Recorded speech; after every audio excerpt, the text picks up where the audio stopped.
Et c'est une exposition qui n'aura été vue que par une poignée de privilégiés. Covid oblige, des clichés du photographe de guerre Gilles Caron au Célia à Reims. Sophie Dumais et Xavier Claes ont eu la chance de la voir. Regardez.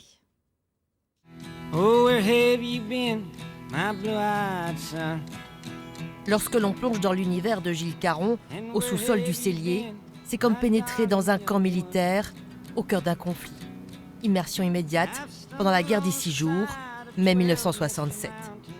C'est aussi la rencontre d'un regard, la captation d'une émotion. Gilles Caron, l'étoile filante de l'agence Gamma. On connaît tous au moins une image de Gilles Caron, comme la photo de Cohn-Bendit face au CRS, comme les photos du Vietnam. Et pourtant, on ne peut pas forcément associer ces photographies à un nom. Photographe des manifestations étudiantes de mai 68 à Paris, il enchaînera les photoreportages de guerre, de révolution étudiante. Londonderry, Belfast, Prague, il est sur tous les fronts. C'était quelqu'un de lettré, qui lisait beaucoup, qui se tenait beaucoup informé de la politique, de la philosophie, tout ça. Mais effectivement, il avait aussi, en plus de la maturité, il avait l'énergie de 30 ans. Au cœur des guérillas, auprès des soldats, mais aussi avec les civils.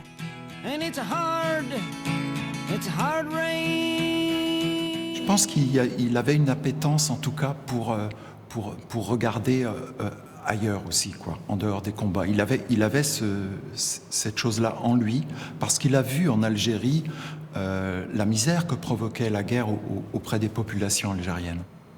Le Biafra et ses photos, au regard difficilement soutenable, devant la douleur, la souffrance et la mort.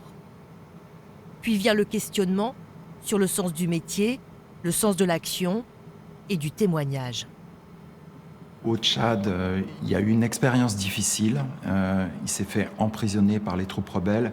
Et effectivement, il a dit à ce moment-là, en revenant, « Il faut que je m'arrête. J'ai une famille, j'ai des enfants, il faut que je m'arrête. » Et puis, non, mais il est pris. Je pense que quand on est photoreporter, on vit des choses très très fortes. Et finalement, il est reparti. Au Cambodge. Sur la dernière planche contact que recevra l'agence Gamma, 4 photos de ses filles et des jeunes recrues cambodgiennes partant pour la guerre. Ce sont les dernières images de Gilles Caron, disparu à 30 ans.